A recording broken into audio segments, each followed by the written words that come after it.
I've been thinking it over, and I've reached the conclusion that this expedition must mark the end of the Holy Mountain's isolation, or at least the beginning of the end. It was bound to happen sooner rather than later. The lure of the lost oases of the Western Desert has never faded, and lately there seems to have been a resurgence of interest. The Journal of the Royal Geographical Society had an article only last month about the Zerzura problem. "But the lost city of Zerzura is a legend," I exclaimed. "I remember reading about it in the Book of Hidden Pearls, which is nothing more than a medieval collection of fairy tales." It's a little more than a legend, Mother, as you are well aware. The Fellows of the Royal Geographical Society are too hard-headed to give credence to legends, but many of them believe there are undiscovered oases in the Libyan desert. In another few years, if the technology continues to improve, as it has done, someone will develop a motor car that is capable of desert travel, and that will extend the possible range of exploration. As for our trip, I would take certain risks for Tarek, but I will be damned if I will take the risk of mounting any but a large-scale expedition. It is to our advantage to keep our purpose secret beforehand, since we don't want a pack of curiosity-seekers and treasure hunters following us. But if we do get there, and return, the men who accompany us will spread the word.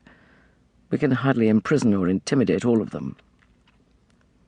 He straightened, hands still in his pockets, and looked challengingly from me to Nefret, who was biting her lip, to his father, who was placidly smoking his pipe. "It's the truth, isn't it?" "Yes," I admitted. "But that would be a catastrophe," Nefret exclaimed. "Once the Holy Mountain is known to the world, it'll be exploited by treasure hunters and adventurers." "And archaeologists," said Emerson, scowling. "Men like Budge, who will tear the place apart, collecting artifacts for his cursed museum. No doubt you have anticipated this little difficulty, Peabody, and have considered methods of preventing it." "I have a few ideas. However," I went on, before Emerson could express his scepticism, "I see no point in discussing them in vacuo, so to speak. At present we have no idea what sort of reception we will receive or what conditions we are likely to encounter. We are agreed, are we not, that until we reach the point of no return—" "I don't like the sound of that," Emerson muttered. "The point at which we set out on the final journey." "That's not much better, Peabody." "Oh, Emerson, do be quiet, you know what I mean.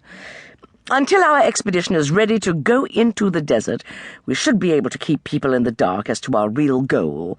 We've discussed this in general, but we must work out the details. What we must do, what we must say, and to whom it must be said, in order to add verisimilitude to an otherwise—" "All right, Peabody, all right. Have another whiskey and don't quote Gilbert and Sullivan at me." By the time David arrived the following afternoon, we had put together a convincing fiction, though it did not really cover all the contingencies, and I had an uneasy feeling— I would have called it a premonition if Emerson did not object to my using that word— that we hadn't anticipated everything.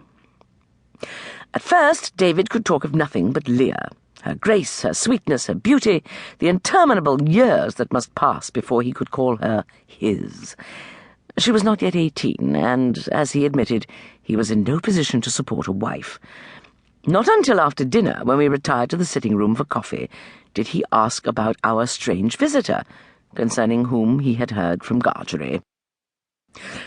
"Yes, a most interesting young fellow," Emerson said, fussing with his pipe. "His grandfather is an old acquaintance of mine, a sheikh of a village in the Sudan, who sent the boy to England to broaden him, and, incidentally, to tell me about some interesting ruins west of Meroe that have never been investigated. I have therefore decided to spend the autumn in a survey of Upper Nubian archaeological sites. I won't be needing you, David, so you may as well accept that offer from Constable." David looked bewildered, as well he might. Emerson's open, candid nature is not suited to deception. Instead of working up to his conclusion with a wealth of confirmatory detail, he had simply thrown it at David.